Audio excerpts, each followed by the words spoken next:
Hey there, mga my loves, Virgo! Thank you so much for always staying here with me in this channel. So ayan, bago natin simulan ang reading ninyo mga babes, reminders na hindi po ito for everybody. So, piliin mo lamang yung mga mensahe na sa tingin mo ay para sa'yo. At kung feel mo na ang reading na to ay for you, then this reading might really for you. And syempre, no, wala tayong gender here, babae, lalaki, LGBT cross watchers. You're all welcome here, mga babes. Just take how this resonates and please apply this into your own unique situation. Yan, no, our content for today is we're gonna take a look at, okay, ano pa yung mga remaining or mga posible pang maganap sa inyo Virgo before year 2023 end. So, yan yung alamin natin ngayon mga babes, no? At syempre, no, you can flip roles if you want. Pwede rin magkapalit-palit yung roles here. So, okay, pag hinihintay natin, let's get it on. So, yan, no? This is for Virgo. Spirits and angel guides, Archangel Michael, thank you so much for being present in our reading. Ano pa pong possible na pwedeng maging kaganapan for Virgo bago tumapak ng year 2024? This is for Virgo. Ano pa pong mga possible na kaganapan? This is for Virgo.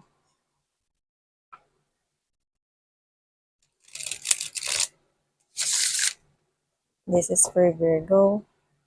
Virgo.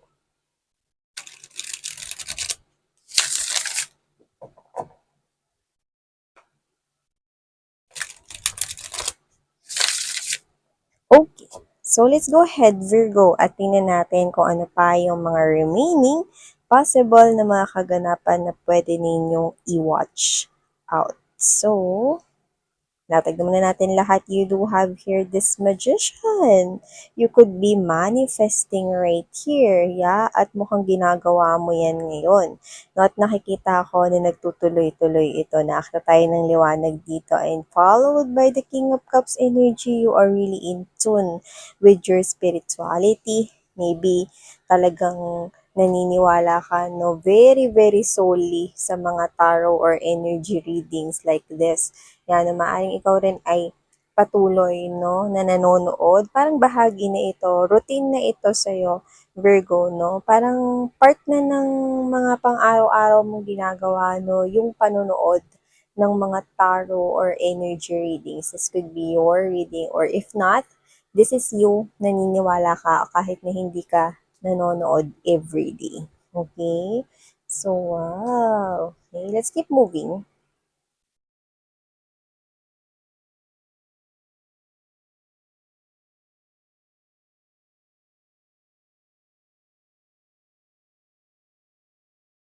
Oh, you could be dealing with other energies as well. Mukhang makakadil mo ngayon, makakakonek ka sa iba't ibang mga individuals here. Nakikita rin natin yun for you guys. We have here the Seven of Swords as well. The Death card is also right here. And the Ten of Cups.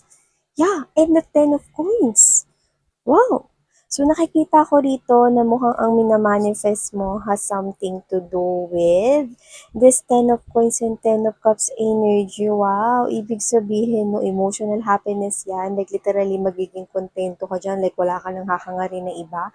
Pwedeng wish mo yan deep down within you. At yan ay may kinalaman dito sa bagong simulain, no, na gusto mo sa buhay mo, no. I'm getting the word calm.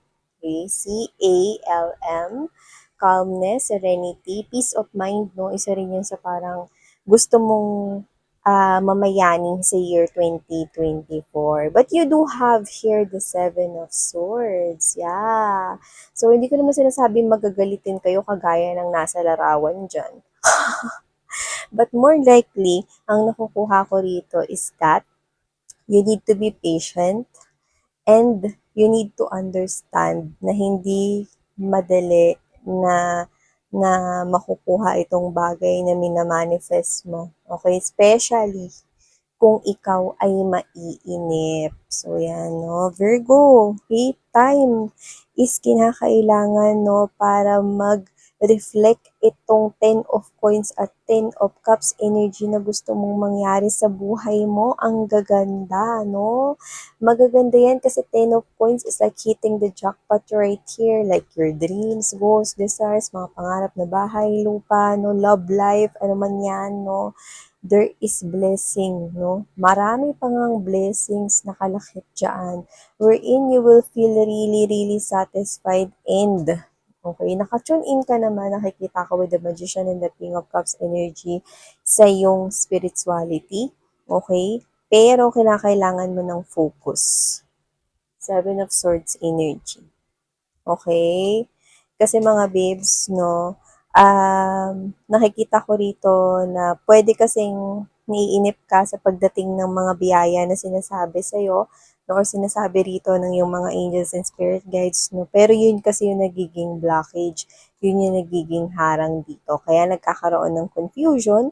7 of Cups energy, no, ang nangyayari rito is parang naghihintay ka, which is dapat hindi ka nandoon sa state na naghihintay, kasi kapag ka naghihintay ka, ang maa-attract mo, no, is paghihintay rin. So, ibig sabihin, you have to let go and trust the universe right here that it's coming. Okay?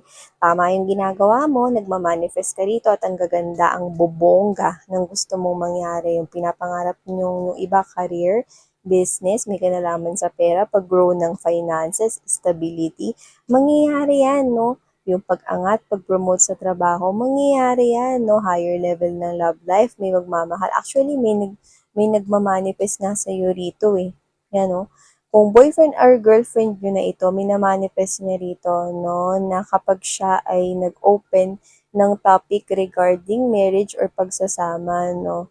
Naway sumagot ka rin daw, no? Ng um, parang positibo patungkol doon. So, ibig sabihin, no, this person, gusto niya, no, kapag nag-open siya ng topic this December 2023 about you settling down together, getting married, starting a family, hoping siya at praying siya, minamanifest niya na parehas kayo ng gusto, na siya rin yung gusto mo, no, na makasama mo sa mga future plans mo in your life's journey. See, this person has this fear, no, na ma-reject mo siya rito kahit na may relationship na yung iba sa inyo sa kanya. Sa iba naman, pwedeng wala pa kayong relationship, get ready kasi minamanifest niya rito, no, na aminin na sa inyo ang kanyang damdamin, no, or feelings for you, guys. Yan, no, ready na siya rito kasi, alam mo, feeling ko, ready ka na ngayon, no? Like, literally, yung iba, talagang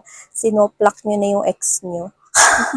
At nakita na nitong person na to, especially if this is a new person, no? Nakita niya yung person na to, hindi niya kasi kayo nirarush eh. Nakita niya na nagiging okay na kayo, no? Like, literally, okay na kayo sa betrayal na ginawa ng past person ninyo, okay na kayo no, sa mga traumas na pinagdaanan ninyo in the past, no? So, ibig sabihin, hinihintay niya kayo. So, pwedeng itong tao na to, no, matagal na tong nasa buhay ninyo, no? Expect some kind of communication, okay? Actually, confession coming from this person right here. Matagal niya yan tinago, no? Nahihiya siya sa'yo rito, no? Tapos, mga babes, yung iba sa inyo, nakuha ko rito ng hint na dapat magtatapat na siya noon sa inyo. Kaso, bigla kasi kayong nagkaroon ng ka-in relationship or ka-connect noon. Yan, no? Kaya umatras siya at lumayo. Yan, nakita ko rito, Virgo, no? And also, I'm seeing right here, mga babes, no, na kung sino man yan, no, this person will really ask you out on a date. Okay? Kung sino man siya, no, kung may age man dito, which is, hindi tayo magpi-fix sa age, no, kung merong age dito, no, I do feel like na itong person na to, no, ay ka-age nyo lang, same as your age or hindi nalalayo. Like, isa, dalawa, or tatlo, no, ang pagitan ng inyong edad. So, just take how this resonates. Yan, nakikita ko rito. For others of you, nakikita ko naman mga babes, no, kung sino man siya, no, nakikita ko na itong person na to, no, kahit na matagal na siyang may gusto sa'yo, iba pa rin talaga yung kaba pag-aamin na. So, may nakapanood ba dito kagabi ng ating True Love Confession? So, yan mga babes, so kung hindi pa panoorin nyo yun, no, kasi mukhang maaaring itong tao na 'to na yung pinag-usapan natin kagabi. So, 'yan 'no. Ulitin ko lang 'no, yung magandang balita na mina-manifest especially may kinalaman sa pera at trabaho, nakikita ko yung paparating sa inyo 'no. Like literally, okay, malaking amount 'yan ng money or yung iba doesn't have to be na biglaan yung dating niyan, okay. Pero nakikita ko na magtutuloy-tuloy at magsusunod-sunod ang magandang kaganapan pagdating sa inyong money flow. Kasi nakikita ko yun na nag-a-ascend. At saka nakikita ko rin dito na meron kang mga opportunities na magbubukas. Pero use your intuition daw with the King of Cups energy right here, no? Kasi hindi lahat ng mga options na mag-show up for you, no? Pwede may kinalaman yan sa business, no? Or yung iba, pwede may mga options kayo when it comes to love. Not all options are good. That's what I'm getting. Okay? So, use your intuition. Pag maguluhan man kayo, ay magdasal kayo and ask God. Okay? Regardless of your religion, regardless of your belief, we only have one God. Okay? So, whatever the case may be, pwede kayong humingi ng direktang sign. Like, Lord, can you help me? Can you please show me a blue butterfly? Yeah. Yan, no? So, if the sign showed up, okay, then it's a go. Okay? Then if the sign, no, is hindi mo nakita, then it's a no. Okay? So, ganun yun. Okay? It looks like the spirits and angel guides wants you to receive here, okay, something that you are really working and looking for, which is this 10 of coins and 10 of cups energy. Whether it's about love and romantic relationships or whether it's about money and stability, financial stability, it is. They want to guide you, no, na mapunta kayo dyan sa ninanais ninyo. Wow! I'm seeing that you're on the right path and your angels and spirit guides are really helping you here. Mm.